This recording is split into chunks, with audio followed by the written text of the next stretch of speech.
E olha só, pessoal, quem ressurgiu das cinzas, de vez em quando ela aparece aí, fala uma coisinha ou outra e depois some novamente, né? Estamos falando da senhora Simone Tebet, mais uma das ministras figurativas aí do governo Lula, que tá ali na geladeira junto com a Marina Silva, não é mesmo? Então, olha o que ela falou aqui, uma grande quantidade de constatações muito óbvias para todos aqueles que conhecem um pouco de economia real, economia austríaca, né? Coisas ortodoxas do ponto de vista econômico. Não essa maluquice econômica que está aí no governo Lula. Bem, ela falou algumas coisas muito óbvias nesse sentido, mas que até surpreendem por se tratar de alguém que está no governo do Lula, não é verdade? Pena que ela está no governo errado. Essas ideias dela aqui teriam até alguma valia se estivesse num governo minimamente decente. Por outro lado, nós lembramos que a Simone Tebet apoiou o governo Lula para conseguir um carguinho, conseguir uma boquinha aí. Então não sei se na verdade ela está falando isso por convicção, se ela está falando dessas coisas aqui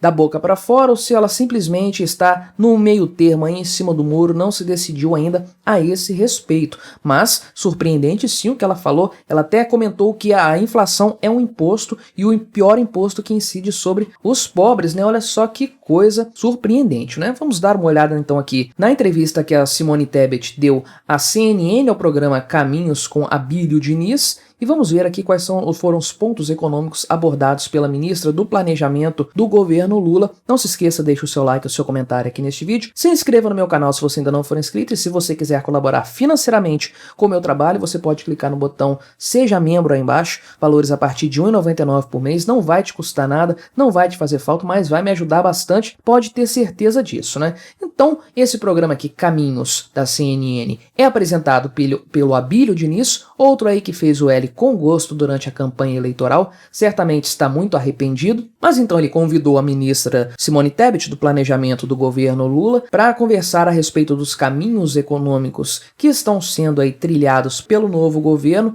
e ela falou o seguinte, aqui é a grande constatação dela, que é o título dessa reportagem inclusive, né? Que o Brasil é um país que tributa muito e cobra mal, além de gastar muito e mal, ou seja, tem muito imposto aqui no Brasil, muita coisa é cobrada, é mal cobrada, ou seja, incide sobre áreas problemáticas como a produção, né, como o consumo e não a renda, que tipicamente tratam o imposto sobre a renda como mais positivo para um país. Você sabe, imposto é sempre roubo, é sempre errado, ele é apenas mais ou menos pior, mas é sempre violência contra indivíduos pacíficos. Então, não existe imposto bom, não é? Mas o Brasil consegue criar impostos que são piores do que outros ainda, e o principal de tudo, o Brasil gasta muito e gasta mal. Agora, me fala se tem como uma pessoa ter essa percepção, fazer esse diagnóstico e pertencer ao governo Lula ao mesmo tempo, porque o governo Lula está aumentando impostos, ou seja, está tributando mais, aumentando tributos,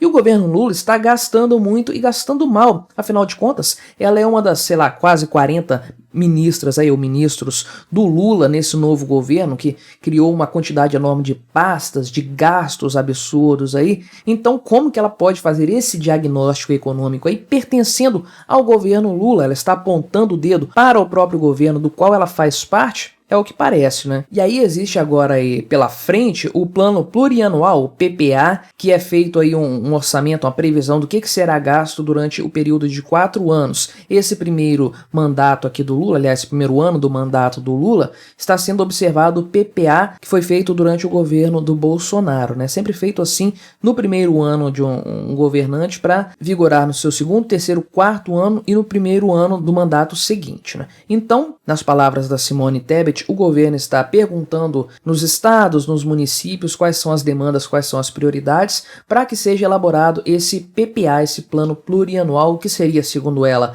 o Bíblia e a mantra do governo, né? Será que o governo vai respeitar isso aí? Não sei não. Isso vai ser enviado aqui até o dia 31 de agosto para o Congresso Nacional, deve ser aprovado até o final do ano para começar a vigorar no ano que vem, não é? E a Simone Tebet afirmou que o cobertor econômico é curto, o cobertor do orçamento, né? E ele precisa abrigar todo mundo. E isso aí é um grande problema que ela poderia responder como vai resolver, né? Abrigar todo mundo como? Com um orçamento curto, com condições econômicas aí que não são tudo aquilo que o Lula queria, né? Aliás, o Lula queria um orçamento infinito, né? E olha só o que ela falou: não podemos esquecer que investimento público sozinho não faz o Brasil crescer. O crescimento tem que vir com parceria da sociedade e do investimento privado. privado, ou seja, parcerias público-privadas, concessões, autorizações, permissões.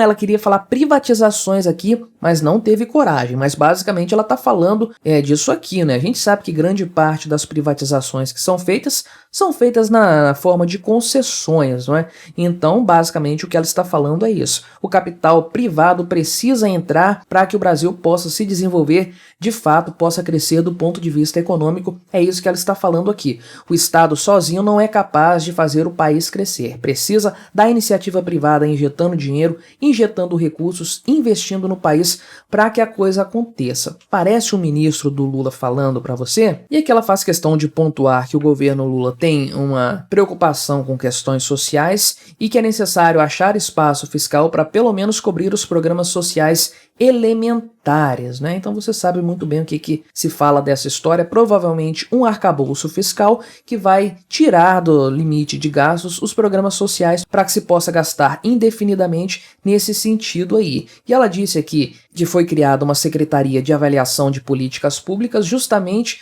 para não necessariamente cortar gastos, como ela falou aqui, mas para garantir a qualidade dos gastos públicos, né? O que você acha que eles vão descobrir avaliando os gastos públicos? Qual é o grau de qualidade que esses gastos possuem, né? E aí, supostamente, de acordo com a Simone Tebet, o governo vai economizar para poder jogar esse dinheiro de forma eficiente para a população. Só acredito vendo. E aí a sonhadora Simone Tebet, a iludida Simone Tebet, disse o seguinte, que a entrega do arcabouço fiscal do governo para o Congresso Nacional demonstra que o governo tem consciência de que precisa controlar os gastos aí e que não pode mergulhar o Brasil na dívida. Olha só que coisa, será que o Lula tem essa consciência mesmo? E, de acordo com ela, o texto do arcabouço fiscal mostra que o governo Lula vai estabilizar a curva do crescimento da dívida em relação ao PIB a médio prazo. Nós vamos zerar o déficit. E aí, você acha que o governo Lula vai zerar o déficit brasileiro pelo andar da carruagem, do jeito que as coisas estão caminhando?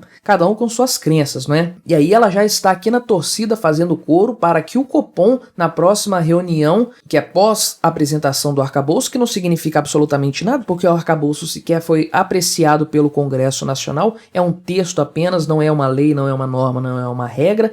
Então, ela torce aí para que essa próxima reunião do Copom tenha condição de baixar a taxa de juros, né? Vai vendo. Fiz um vídeo que já deve ter saído aqui no canal, dizendo que o Campos Neto bateu o pé mais uma vez, reforçou o seu ponto de que, de fato, o Banco Central vai continuar agindo de forma autônoma e que a culpa dos juros estarem altos é do governo federal, né? Pois é, um cara corajoso, isso aí a gente pode dizer. Vou ver se eu deixo na descrição deste vídeo aqui ou na aba de comunidades o link para esse vídeo do Roberto Campos Neto. E ela diz também a respeito da reforma tributária, acreditando que ela vai ser aprovada ainda esse ano, até 31 de dezembro, e ela foi taxativa ao dizer que ou é agora que aprovamos a reforma tributária ou não a aprovamos nos próximos 10 anos. Particularmente, prefiro que ela não seja aprovada mesmo pelos próximos 10, 20, 30, 100 anos, porque reforma tributária só faz aumentar impostos, cobrar mais dinheiro da população pobre brasileira, da população mais carente e do setor produtivo da sociedade. E ela diz que o governo depende dessa reforma tributária para eles conseguirem, de fato, produzir os efeitos aí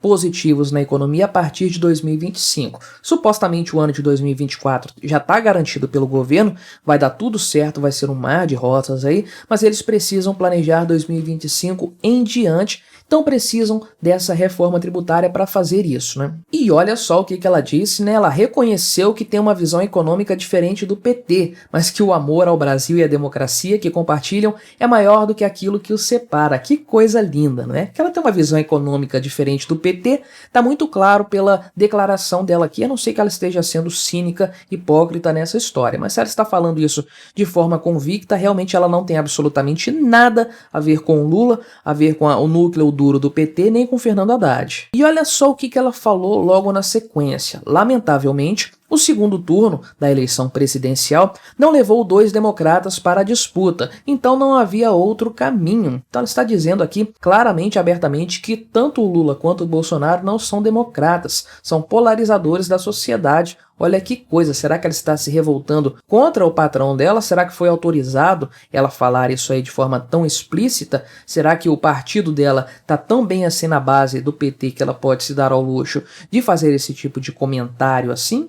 Pois é. E ela termina aqui a sua fala destacando que ela sempre esteve do lado certo da história, ela sempre teve coragem de fazer isso, mesmo que houvesse custo político por essa atitude. Então, senhora Simone Tebet, apoiar a eleição do Lula foi estar do lado certo da história? Você acredita que você fez uma boa escolha nesse sentido? Se você quer saber a minha opinião, senhora Simone Tebet, eu acredito que a senhora se vendeu por um cargo de ministra no governo do Lula, foi lá apertar a mãozinha dele, junto com um monte de outros pelegos que estavam muito interessados também em conseguir uma boquinha no governo petista, não é? Então acredito que você agiu nesse sentido aí, não por convicção, não por acreditar que o Lula era melhor, mais bem preparado, mais democrático, ou o que quer que seja. O passado do Lula o condena, todo mundo sabe o que o Lula faz quando chega no poder, todo mundo sabe como ele age, como ele persegue seus opositores, como ele persegue gente dentro do próprio partido e como ele trata a economia do Brasil. Se a senhora acreditou que o Lula faria qualquer coisa diferente disso, a senhora foi ingênua. E se a senhora o apoiou, mesmo sabendo de tudo isso, a senhora foi uma oportunista, colocou